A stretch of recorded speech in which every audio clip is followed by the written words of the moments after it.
Si vous alliez demain dans une librairie, vous trouveriez sans difficulté un certain nombre d'ouvrages de la collection bien connue pour les nuls.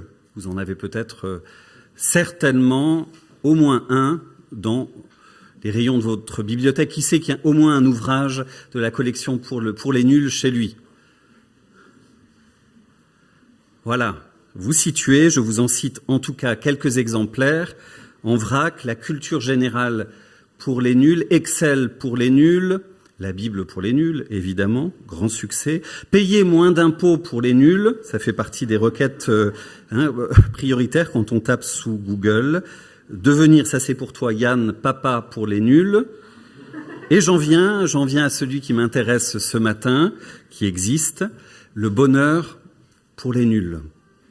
La 4e de couverture nous dit ceci, et nous dit quelque chose de cette quête de l'humanité, de l'esprit du temps, avec comment savoir si vous êtes heureux. Êtes-vous aussi heureux que la plupart des gens?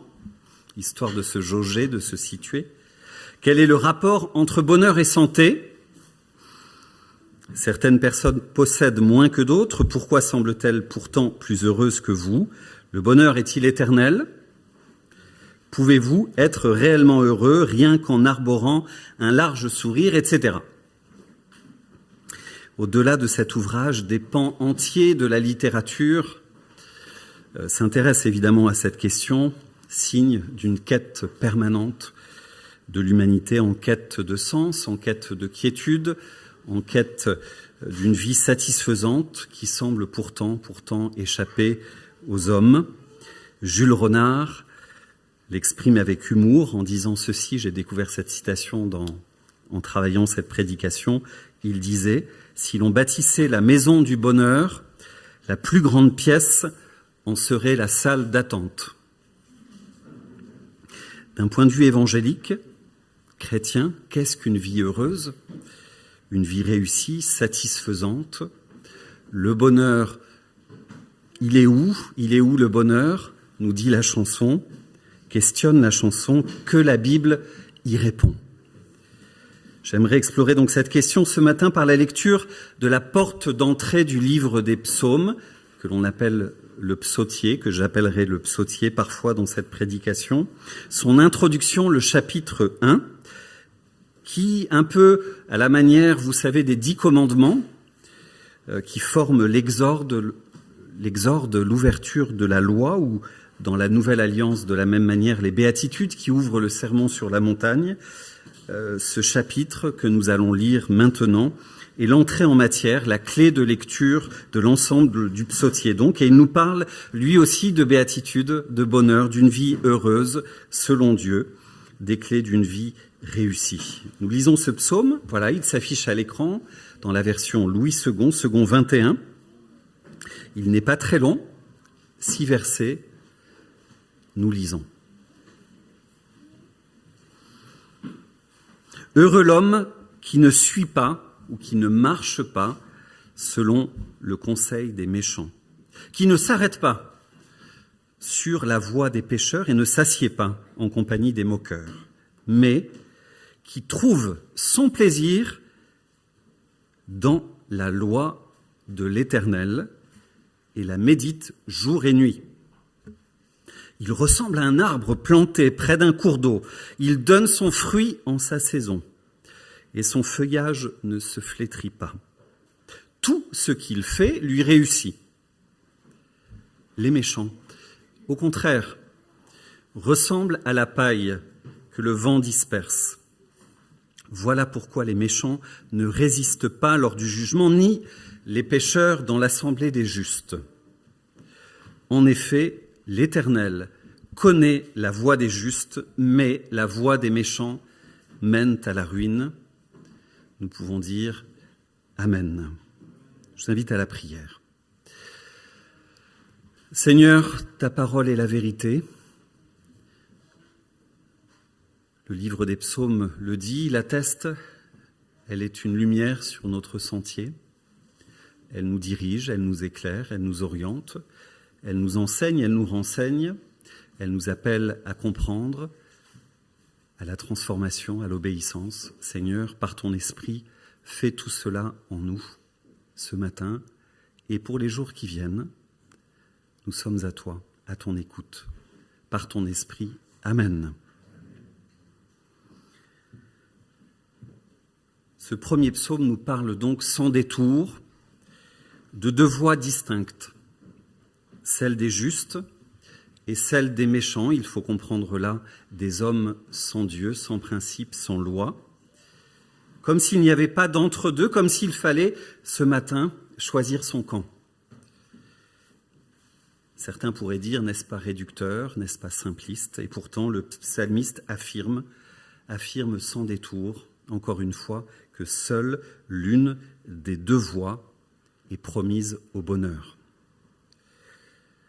Un thème qui n'est pas nouveau dans la révélation biblique, au moment où les psaumes et ce psaume-là est rédigé, et c'est justement dans la loi dont il est question dans ce psaume, dans la Torah, nous y reviendrons tout à l'heure, dans le livre du Deutéronome précisément que nous avons lu pendant la présentation de Matthias, que nous lisons « Voyez, je place aujourd'hui devant vous d'un côté la vie et le bonheur, de l'autre la mort et le malheur. Ce que je vous commande aujourd'hui, c'est d'aimer l'Éternel, votre Dieu, de suivre le chemin qu'il vous trace et d'obéir à ses commandements, ses ordonnances et ses lois. En faisant cela, poursuit le livre du Deutéronome, vous aurez la vie, vous deviendrez nombreux et vous serez bénis par l'Éternel votre Dieu dans le pays où vous vous rendez pour en prendre possession. Le thème de la vie, de la mort, des chemins à prendre. La chanson populaire dit « Chacun sa route, chacun son chemin » pour ceux qui ont cette référence. Ici, pas de voie alternative, pas de chemin de traverse, comme si c'était, je le redis, soit l'un, soit l'autre. Alors, que nous dit le psalmiste de ces deux routes? Premier élément, le premier ingrédient de la recette du bonheur, selon Dieu, d'une vie heureuse, correspond, vous l'avez relevé, à une négation. 3 négations même. Comme si le bonheur n'était pas d'abord un état à conquérir, peut-être, mais plutôt quelque chose que l'on risque de perdre si l'on n'est pas attentif, duquel nous pourrions bêtement passer à côté, alors qu'il nous est accessible ce bonheur. Quelque chose que Dieu veut pour nous, qu'il nous donne. Cette négation, elle nous est énoncée au travers de 3 verbes. Je les ai appuyés dans la lecture. Vous les avez relevés? Suivre ou marcher, littéralement dans le texte. Marcher, s'arrêter et s'asseoir. Celui qui perd son bonheur le fait progressivement. Il marche, il s'arrête, il s'assoit. Un ralentissement progressif jusqu'à s'asseoir, comme si presque sans y prendre garde, sans y faire attention, insidieusement, on pourrait se retrouver effectivement sur ce banc où on ne bouge plus. C'est donc une installation progressive. Le verbe s'asseoir et le verbe s'installer en hébreu sont les mêmes. C'est une installation progressive hors des sentiers du bonheur, une stagnation possible qui nous empêche alors de reprendre notre marche. C'est s'arrêter, suggère ce texte, qui nous fait perdre ce bonheur promis, et c'est une bonne nouvelle pour nous ce matin. Parce que pour chacun d'entre nous qui sommes assis, alors je ne parle pas là, littéralement aujourd'hui, mais pour ceux qui se sont arrêtés, peut-être pour ceux qui se sont assis en mauvaise compagnie, il y a la possibilité de se relever. Pour tous ceux qui se sont arrêtés, il est possible de repartir. Et l'Évangile nous le dit. À tous ceux qui marchent sur une mauvaise voie, il est possible d'en changer.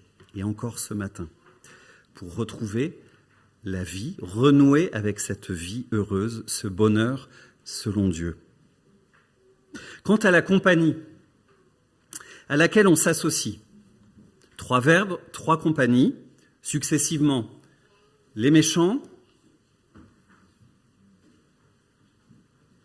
les pécheurs et les moqueurs. Alors certains ont lu, beaucoup de commentateurs proposent, comme il y a une progression dans la dégringolade, entre la marche, le fait de s'arrêter et de s'asseoir, certains proposent qu'il y aurait une progression également dans l'énoncé de cette compagnie.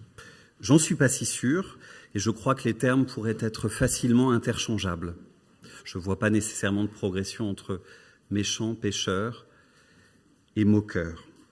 Le psalmiste ne décrit probablement donc pas une spirale infernale, comme une descente glissante qui nous entraînerait de mal en pis, un mal pire encore, mais plutôt l'idée que cette marche et cet arrêt progressif, tout cela pris ensemble, constitue une mise en garde, quel que soit l'état où nous nous trouvons. Si je pense ne pas marcher en compagnie des méchants, des ennemis, autrement dit, manifestes de Dieu, dans la gradation, ce serait peut-être le plus fort, les méchants, combien de fois me suis-je assis sur le banc des moqueurs, parfois même en compagnie d'autres croyants, possiblement. Comme pour nous dire qu'être assis en compagnie des moqueurs, c'est déjà être totalement engagé sur une mauvaise voie. C'est déjà marcher selon le conseil des méchants. Tout cela se tient ensemble. Je pense par ailleurs, deuxième commentaire sur ce verset-là, qu'il ne s'agit pas d'abord d'une mise en garde quant à nos relations. Alors bien sûr, vous allez voir, tout cela est en lien. Et plus notre compagnie est délétère, plus le risque est grand, évidemment, c'est ce que nous dit ce texte. Mais il s'agit d'abord bien d'un témoignage du contenu de notre cœur. Ce n'est pas la présence des moqueurs qui me perd, inexorablement, forcément. Jésus a prouvé le contraire, j'y reviendrai.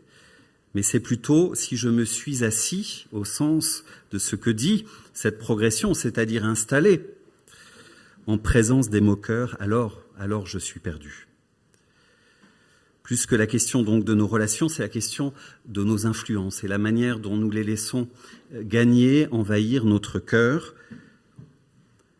L'Évangile, autrement dit, ne nous invite certainement pas au repli, à nous retirer du monde, à l'entre-soi chrétien. Jésus nous a dit « Je ne te demande pas, s'adressant au Père, de les retirer du monde, parlant de ses disciples, mais de les préserver du mal. » Et ensuite, il y a cette parole d'envoi des disciples dans le monde. Au contraire, Jésus, pour sa part, lui, allait, vous connaissez les évangiles, aller vers les pécheurs, les hommes, les femmes de mauvaise vie. Et plutôt que de s'installer, au sens du psaume 1, encore une fois, en leur compagnie, c'est-à-dire se laisser gagner, corrompre, abîmés par leur état d'esprit, il les invitait à se lever et à le suivre.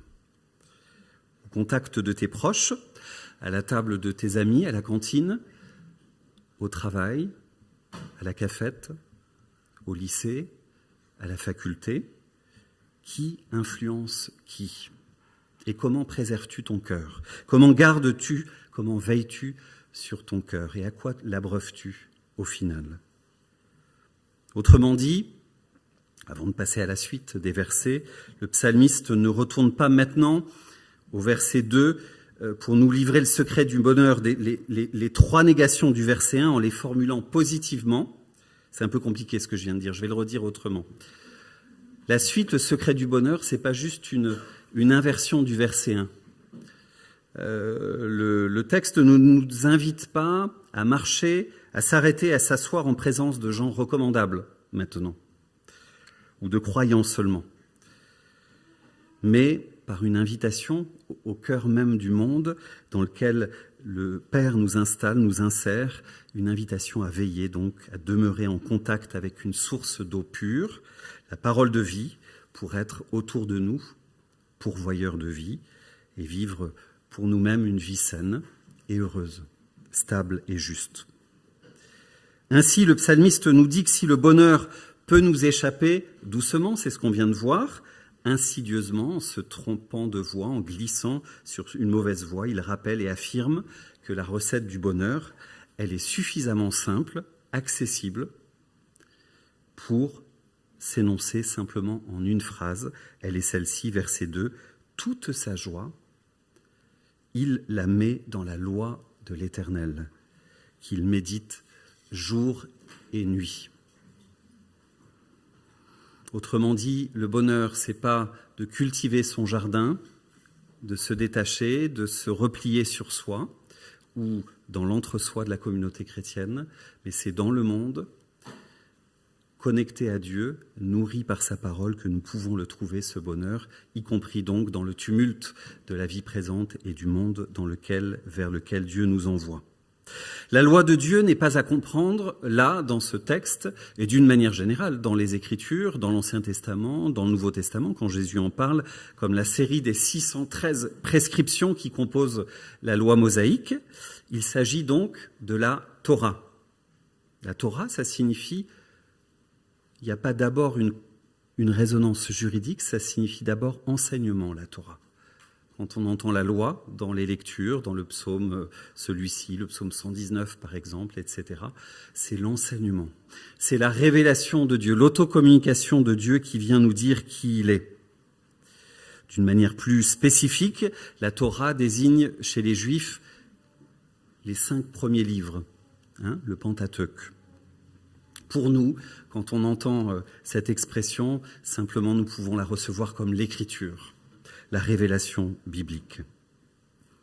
Donc elle n'est pas à prendre, cette expression, dans notre texte, il ne s'agit pas de prendre son pied dans un recueil législatif, c'est pas ça, mais d'enraciner sa vie dans la connaissance de Dieu, du Dieu qui libère, du Dieu que nous connaissons en Jésus-Christ et qui a résumé d'ailleurs le contenu de la Torah ainsi, vous vous en souvenez, dans l'évangile de Matthieu, tu aimeras le Seigneur, ton Dieu, de tout ton cœur, de toute ton âme et de toute ta pensée.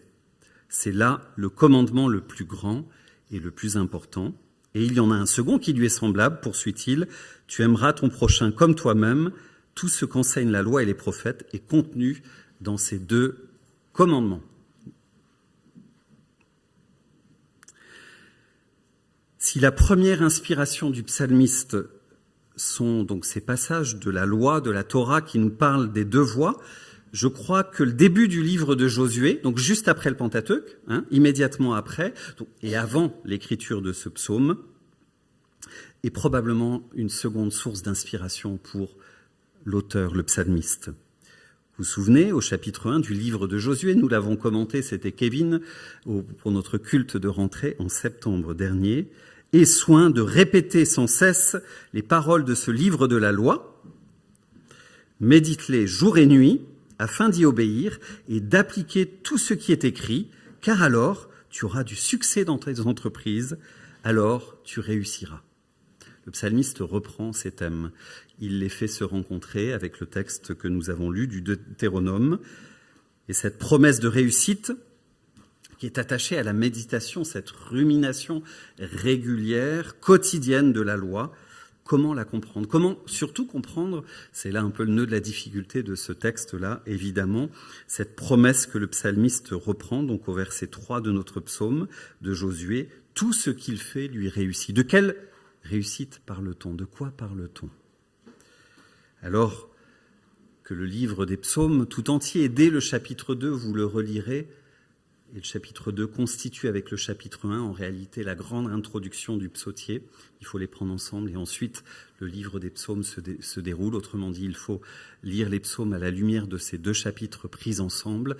Le chapitre 2 ne nous cache pas que nous vivons dans un monde tumultueux où le méchant agit, où le méchant prospère et effectivement, dans l'ensemble de la spiritualité des psaumes, il y a le cri du juste qui ne comprend pas pourquoi malheur lui arrive, pourquoi l'épreuve, pourquoi la souffrance, et qui s'adresse à son Dieu et qui fait donc état dans le même temps de la prospérité des méchants. Comment comprendre alors cette expression du verset 3 « Tout ce qu'il fait lui réussit ». Regardons les images pour mieux comprendre, approcher cette vérité que le psalmiste emploie. L'image du fleuve d'abord et de l'arbre. L'arbre que nous sommes. Dans ce poème, dans ce psaume, tu es un arbre.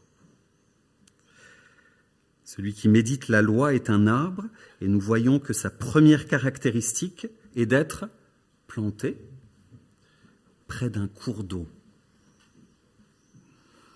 Il est un arbre irrigué de manière permanente, pour être vivant, fleurissant, vert. Et dans le contexte géographique d'Israël en particulier, d'où le psalmiste nous enseigne, un arbre nécessite pour être vert toute l'année une grande quantité d'eau pour vivre simplement, et soit l'arbre, selon son positionnement, est soumis au rythme et au caprice quelque part des précipitations régulières, de la pluie, vert quand il pleut et sec quand il manque d'eau, soit il est irrigué donc en permanence près d'un cours d'eau et devient alors un bel arbre toujours vert. La loi est donc là comme un fleuve qui irrigue, qui vient irriguer le croyant, qui abreuve le croyant.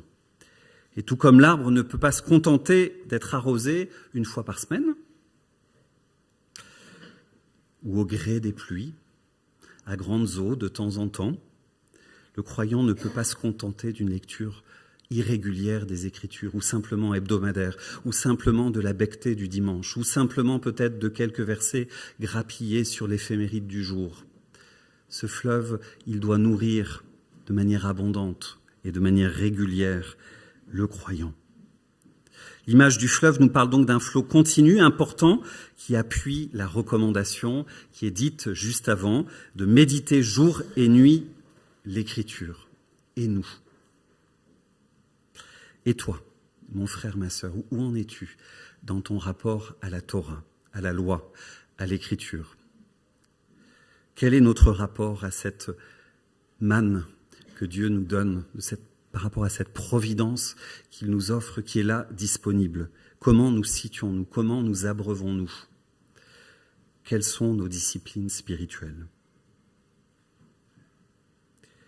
Face à l'enseignement criminel, j'entends là les influences pernicieuses des méchants, des pécheurs, des moqueurs, à l'influence d'une manière générale à laquelle nous nous exposons en demeurant dans le monde, il faut, nous dit le psalmiste, se laisser influencer par d'autres choses, de manière radicale, de manière régulière, abondante. Cette image d'un arbre robuste, toujours vert, c'est aussi une image de stabilité qui contraste manifestement avec la volatilité de la paille, que sont les méchants, que le vent emporte, qui l'éparpille. S'enraciner dans l'Écriture permet, suggère le psalmiste, de rester stable. Nous qui avons le cœur changeant, nous qui sommes emportés, c'est une image du Nouveau Testament, par des vents de doctrine, des vents contraires, nous qui pouvons être éparpillés, semés à tout va, à tout vent. L'arbre est ainsi un organisme vivant qui absorbe l'eau et le transforme peu à peu en fruit. Il en dégage une sérénité en sa saison, une tranquillité en son temps. Ce n'est pas une marche forcée avec Dieu, ce n'est pas un fruit qui est pressé à la va-vite, mais c'est un travail dans le temps, dans la régularité, et c'est Dieu qui produit en son temps, tranquillement, qui prend soin des arbres que nous sommes, qui fait pousser le fruit qu'il espère et veut produire en nous à son contact. Celui qui s'abreuve à la loi, à la Torah, à l'enseignement de Dieu, qui s'y expose de manière sérieuse, régulière, nourrie, porte et portera du fruit. Et ça contraste de manière très forte, effectivement encore avec cette herbe sèche qui ne sert à rien et qui ne subsiste pas.